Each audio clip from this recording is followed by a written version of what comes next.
Want some insight into Prairie View A&M in 2023? There's only one man that I want to talk to for it. That's Trazon Connley, the starting quarterback. Oh, yeah, it's Locked On HBCU. Play my music. You are Locked On HBCU, your daily podcast covering HBCU sports. Part of the Locked On Podcast Network, your team every day.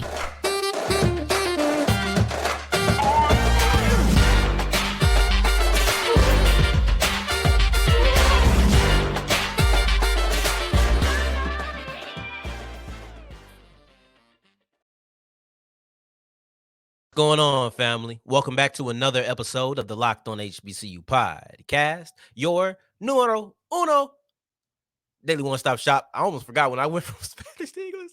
Daily one-stop shop for everything HBCU athletics, Monday through Friday, part of the Locked On Podcast Network, your team every day. And I, of course, am Darian Gray, a.k.a. the Mouth of the South, Texas Southern alum and former TSU Herald Sports editor and current contributing writer at USA Today's Saints Wire. Thank you for going on this journey with me, making Locked On HBCU your first listen of the day every day. And remember, just because the mic cuts off does not mean that the journey is over. It just means it's time to follow me on Twitter. At South Exclusive starts with an S, ends with an S. Today's episode is all about Trazon Connley. Matter of fact, we're going to have him join me. I'm wearing a TSU shirt, which you can't see because my chair continues to sink, but the show keeps going. But you can see this flag behind me, so I'd be remiss if I did not ask him about Prairie View versus Texas Southern.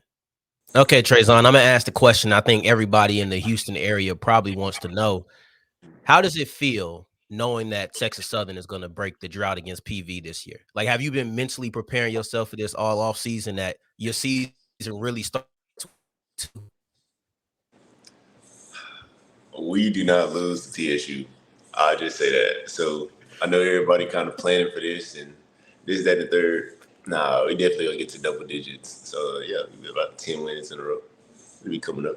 Now, on a serious note, because no, of course, y'all are going to lose, but that's just a little TSU PV banter we have going on here. But on a serious note, that first week, that rivalry game to start off your season, how much does it mean to the team? You've been here for multiple years at this point. How important is that game every year? No, it's really important because we really got to start off right. So we don't want to lose the first game because that's a West Division game as well. So it'd be stuff like that. Pretty much know what to expect from them for the most part. As far as their defense, I know that the defense changed up a little bit, so we got a game plan a little bit different. But it's all about starting off right. I feel like whenever we start off right, we get off on the right foot. The rest of the season pretty much carry through as well. And looking at you guys this season, I kind of feel like you're really flying under the radar. You're not really a team that I feel like in the SWAC West people are having much conversation about. A lot of it is really going to Alcorn and Southern. But do you use that as motivation, or maybe even the team use that as motivation going into the season and maybe have a chip on your shoulder because of that? Oh, actually, every year we pretty much use that because we get disrespected every year. We usually fourth or fifth. It's just like, come on now. I think we was ranked like third or fourth once we came back from the championship. I'm like, dang, they just don't really expect nothing. So it's kind of tough, but we expect it every year. So when you go in, what is it? What do those preseason polls really mean to a player? I've never really gotten to ask somebody that. When you go to SWAC Media Day and they come back and they say, hey, PV is, I think it was fourth this year, correct? Fifth. Fifth this year. So when you hear they had y'all in the Grambling? Yeah, they had us in the Grambling. Okay. But when you hear that and they come back, hey man, we're fifth this year, or we just won the SWAC West last year, we're third this year. What's the conversation? Does that even really matter to the players in the locker room? I'll be real with you. Preseason polls and all of that, they don't mean nothing. It's just an opinion from somebody. So once you see it, it's like, oh, okay. Even if you first, it really don't matter because at the end of the year, it's not going to be the same ranking. It's not going to be the same order. And that's pretty much what we look at it as. It's like, all right, cool. We'll just prove y'all wrong and we'll prove ourselves right. Yeah, let's get into some things that really matter because for me and from my seat sitting here talking, I love the preseason polls and things like that. It gives me stuff to talk about. But I know in the Yeah. grand scheme of things, that's not really the important thing. What's important is the actual team and additions that you guys have made, like former all SWAC running back Caleb Johnson, and adding him to an already dangerous rushing attack. What do you feel like Johnson provides in addition to some of the players you already have? Like a change of pace back. So Caleb can do just about everything. I ain't gonna say he's the fastest person, but he got a little speed to him. He got a nice little jump cut to him. He'd definitely run through some. So that's nice to have. We also got like Ahmad. Ahmad, you're real physical. You got Connor. Connor fast. We just brought in some younger dudes that y'all don't know them because people don't really pay attention to who PV brings in and all of that because they usually don't care, and that's cool. That's real good. We basically got a room of 8 running backs. And I'm just like, okay, cool. The running attack is all right. The running attack is always going to be good. It's going to work. We brought in O linemen that people don't know about. That's cool. We just breed dogs over here. We brought in receivers that people don't know. Y'all only know about one receiver that we brought in. Um, and the only reason I'm gonna say that because like the certain SWAC pages or like college football pages, they only posted about one guy. We got dudes over here. Mhm. We have dudes. So it's like it'll work out. So does that bother you? Like I mean, talk about chips on the shoulder and things of that preseason polls not matter. Does the lack of conversation bother you personally?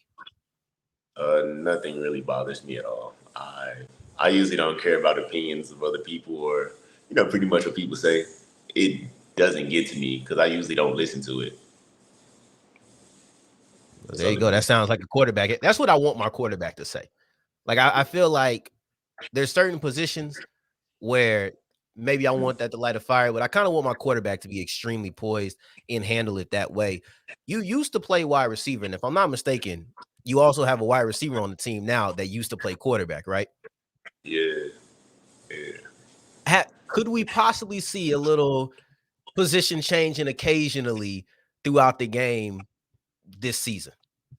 From him, maybe. For me, no. I'm not going to receiver. Um, See, what I know is that if we play y'all and I play receiver, yeah, they definitely walking down to jam me. I might not get off the jam right now. I'm just being real. So might have to put me in a little slide, let me work a little something, a little corner out. I might hit top something. Hit top a little something. Come on down. So when you're looking at your game, right? I seen you recently made the Phil Steel All American All SWAC team, excuse me.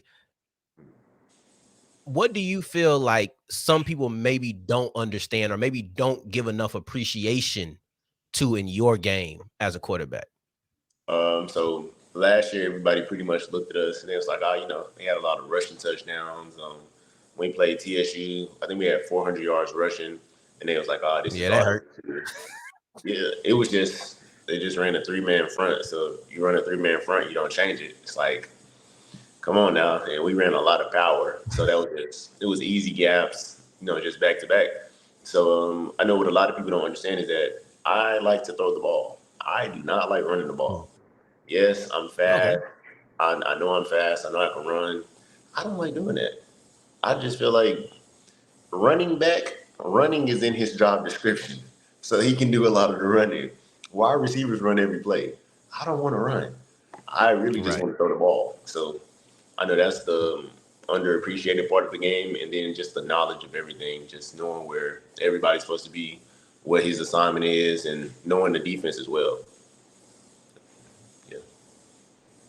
And then moving forward, I want to move into a little bit of your background, which not just the former wide receiver that you played at Duncanville High, but I do want to discuss your time at Duncanville High as we continue Locked On HBCU.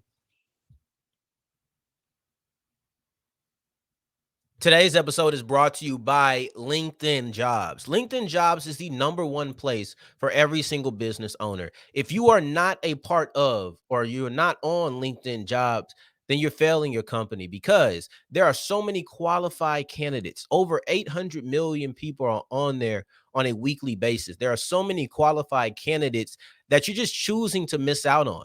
You're missing out on Mr. Right. You're missing out on Mrs. Right because you don't want to go to linkedin.com/lockedoncollege. It's not going to cost you anything but a couple of minutes because it's free. Use the purple hashtag hiring frame and it is free. So everybody gets to see your job. You get to see all of the candidates and you can sort out exactly who you want before you even get to the interview process.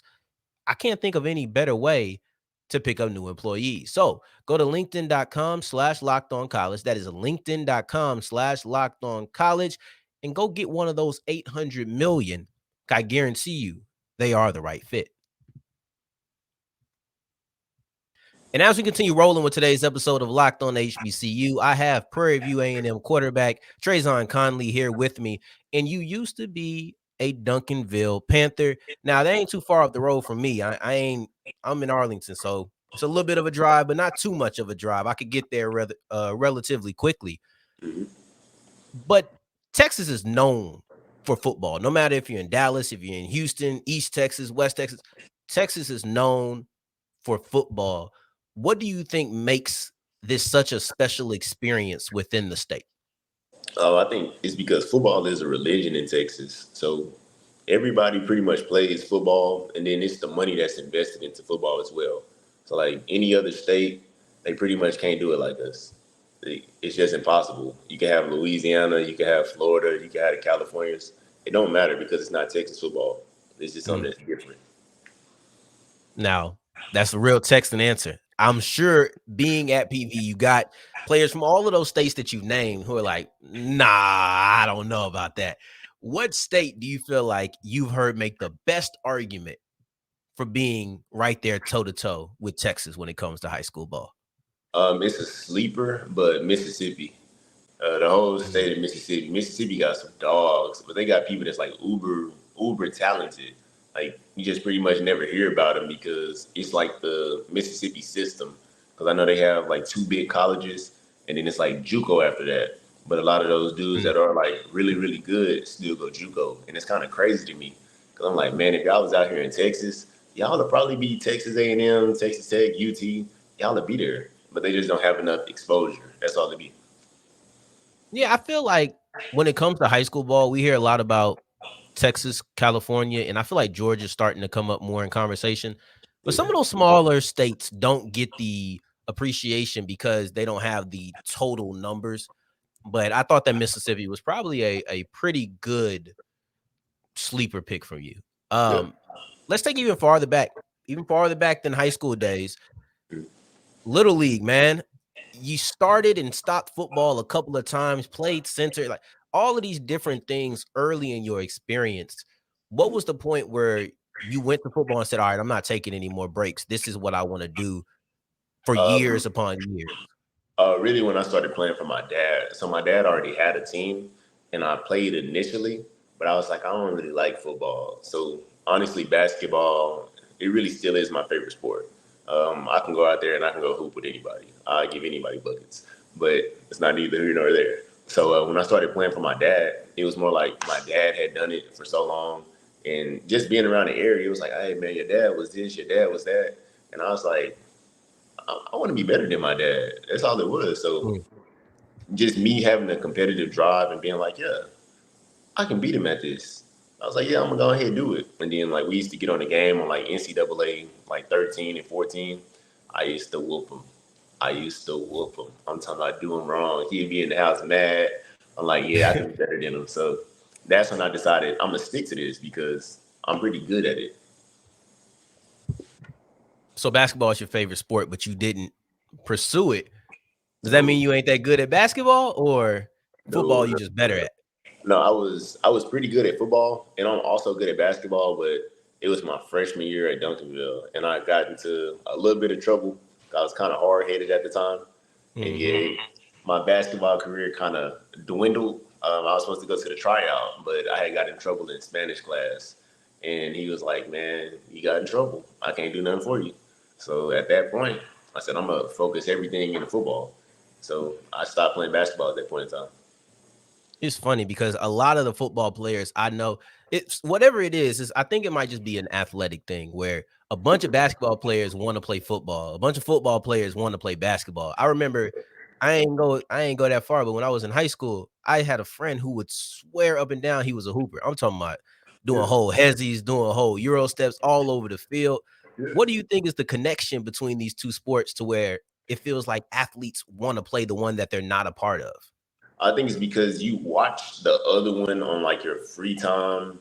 Like watch this. So since I'm around football all day, when I do have a little bit of free time, I don't necessarily want to watch football all day again because I done broke it down, analyzed it, I done played it. So when I get to sit down and I get to watch basketball, it's like, oh, wait a minute. I look at like LeBron. And I'm like, you're supposed to be a tight end. You ain't supposed to be, dunking on people. So I'm like, I can go do that right there. And then just it's the comparison and everything like that. So it's also about like, you know what, with the skills that I have in football, like being a quarterback, everybody like, man, all quarterbacks can shoot. And for the most part, all quarterbacks can shoot. So it's like, all right, cool. I can go do that. So it's just the translation and correlation of skills. And I want to say another comparison real quick because you're from Duncanville. Right now you're in Prairie View, so the kind of Dallas area, Houston area. What are your thoughts on the Dallas-Houston rivalry? It's not a rivalry because we're better than Houston. Hands down. Don't care what nobody say, hands down. So what's it like, man? Like, because I consider myself, I told you I'm from Arlington. I consider myself far enough to where I really don't consider myself Dallas, and I stay out of all of those conversations. But those used to be some of the biggest back and forths. What are those like at PV as opposed to, my experience at TSU with Houston people just chirping? And it seems like Dallas people kind of just respond. I'll be honest with you. Kind of feels like Houston starts it. But I don't know, man. What's it like on campus?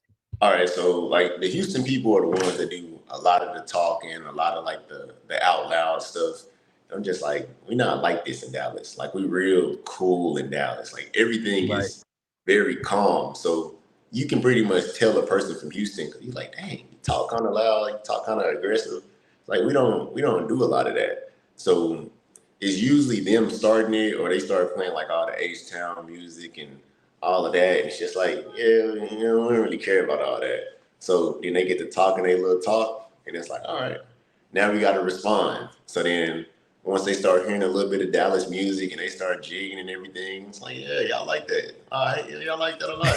So they try to take on what we do. And I'm like, come on now, y'all can't copy us. But they don't never like to admit it, but they love Dallas. They love Dallas. That's why they all go to the Cotton Bowl and they want to stay out there. Yeah, I know y'all like it. That's a fact. I feel like more Houston people love the fair than Dallas people love the rodeo. Yeah, for sure. Yes, yeah, rodeo out there. I never went to the rodeo. Never even cared to go to the rodeo, but that's neither here nor there. But moving forward, I want to get into a little bit more superstition because you have an interesting ritual that you have throughout the week when it comes to your music, and I want to explore that as we continue with Locked On HBCU. Today's episode is brought to you by eBay Motors, and if Prairie View A&M is going to be a championship team in 2023, they're going to have to make sure that they have the right parts. Now, one of those parts is going to have to be Trazon Connley, one of the most important parts, but your car is just the same. You got to have the important parts. You got to have the parts that people might not pay attention to.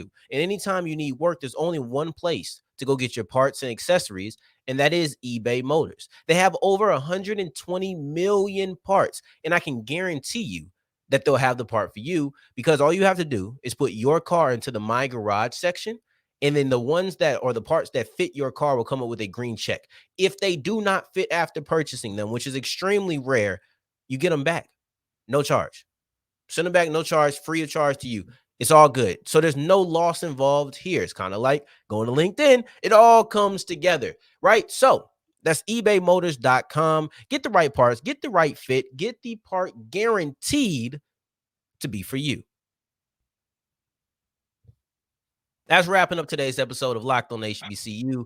I appreciate you for making us your first listen of the day every day, making it all the way to segment 3 with both myself and Trazon, and I thank you 2 times for that. I have the starting Prairie View A&M quarterback here with me, and you're a little bit superstitious. You have a little bit of a ritual throughout the week with the music that you listen to before you get to the game. And I would love if you just shared that with the listener because I couldn't do it any justice if I described it. Okay, so what I like doing is throughout the week of like practice and everything, I'll listen to specific artists. So whichever day that I had the best day of practice listening to a specific artist, once it gets to the game day and like the day right before it, that's what I'm gonna listen to on repeat. I'm not gonna listen to anybody else. So I like Babyface Ray. I listen to Logic. I You listen listen to to a lot Logic? of I listen to Logic for sure. Yeah, Yo, that's he like crazy. he real slept on, like real slept on. But That's yeah, crazy. I ain't heard somebody say listen to Logic in years. yeah. What is it? The That's what's up though. 2015 Under Pressure album. Under Pressure Deluxe. Yeah, I listen to I give those. you Like, that. yeah, you got a 2015. What was it? Something like City of Stars was like my favorite one on that album. But I Mm. listen to that like throughout the week. But it's not always like it don't always have to be those artists. Like it could be Mhm. like Keisha Cole or something too. Like it could be a lot of stuff as long as it's not like Uzi. I feel like the faster the pace of the music, I don't know. I don't think it's clearly. So I listen to something that's real smooth throughout the week. I listen to like Biggie Smalls, Tupac. It depends basically where the week takes me. So if my Monday practice is the best practice, cool. I'll listen to the other artists my Tuesday, Wednesday, and Thursday. But I know by Friday and Saturday, I'm only listening to Tupac again. So that's how I do it. So I'm trying to see just how superstitious this goes. Let's say you listening to Biggie, right? And Okay. Biggie's your best day of practice. And he's like, okay, cool. Now this week I'm listening to Biggie before the game, but then you lose the game.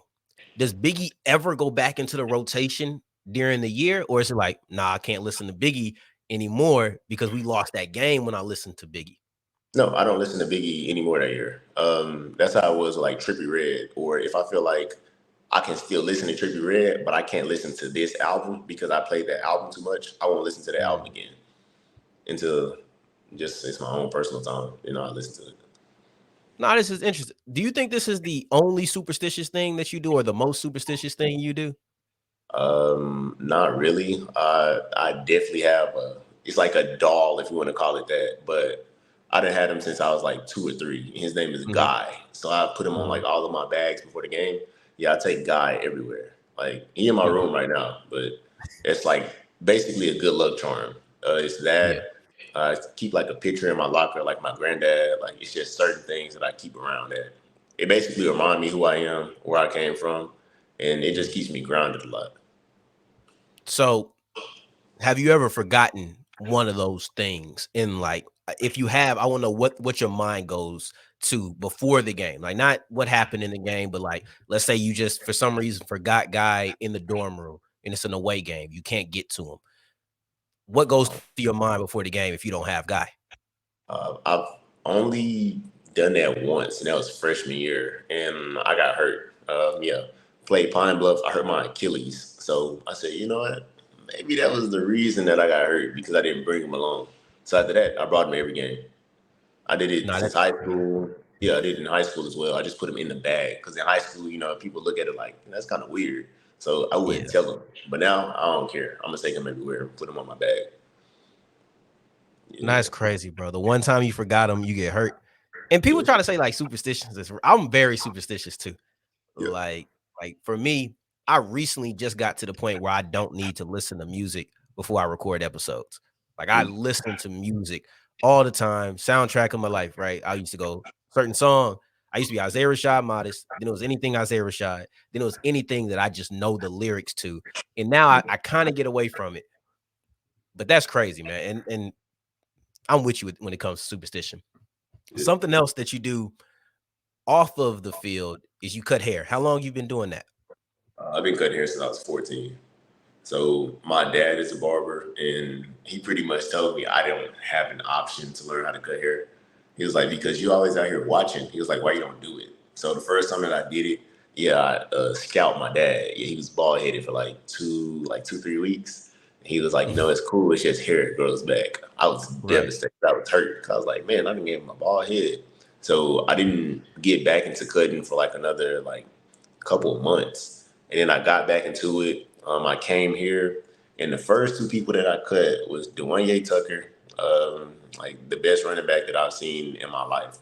Dwayne Tucker and Caleb Roach. I messed up both of their hair. So then I stopped cutting for like 2 months when I got here. And then after that, I was like, man, I need to go ahead and tighten up. So I called my dad. He was like, hey, man, I did not raise you to be stopping and starting cutting hair. Like, man, go ahead and get back on your purpose. So I got back to cutting hair after that. And I really haven't stopped since. Like, this is what I do. It's like my little business. Like, my chair, my clipper setup, capes. Like, Mm. I keep everything. So, yeah, I'm a very good barber, in my opinion. Very good. So is this something that is it like the family business where it's like, okay, when I'm finished playing football, I'm likely gonna go and I'm gonna cut hair and I'm gonna follow my dad's footsteps in that aspect, or is it something you're not even you like, I'm gonna do this for the moment? No. I want to cut hair throughout life, but I don't want it to be my first option. Like Mm. cutting hair is more of a hobby. It's also something that relaxes me. So that's what I like doing when I have my own time because it's more the thing of like fixing somebody's image of themselves. So like you ever give somebody a haircut? Well, watch this. You ever get a haircut and you go out in the sun and now you all in the store, you being light skinned Mhm. and now you can't stay at the camera. You like, man, you already know, like you That's a outside fact. all of a sudden. Like I like that feeling. Like Yeah. people get haircuts in here, they like, oh yeah, it's me. They like, yeah, I'm back. Now they recording videos on Snap and they licking their lips. It's funny, but it's like a confidence boost. I'm like, shoot, I done heard some people get like right outside the door. They like, they need me. I'm like, yeah, they acting different all of a sudden. So that's what I like doing. But for my Yeah. career, definitely want to be an FBI agent. Definitely. I want to get more into law enforcement because I do have my bachelor's in that. So I don't think I came to school just to get the paperwork to not use it. It kind of don't make sense to me. Yeah. Dang, that look, man, you like a renaissance man. You got Trazon Connley, quarterback, superstitious FBI agent, barber. Like you just everything you do, man. But I appreciate you coming on, and also now guest of Locked on HBCU. So I appreciate you jumping on. This one thing I need you to do before you go, though. We start every show with a play my music, and that's all I need out of you before we get out of here, man. All right, I got you. Play my music. It's Trazon Connley, Prairie View A&M quarterback. Thank you for coming on the show. Good luck in your season after week 1, of course. But, you understand how that goes. But good luck in your season, man. And I appreciate you for making us your first listen of the day every single day. Until the next time that we hear each other, family, take care. Stay blessed. Peace.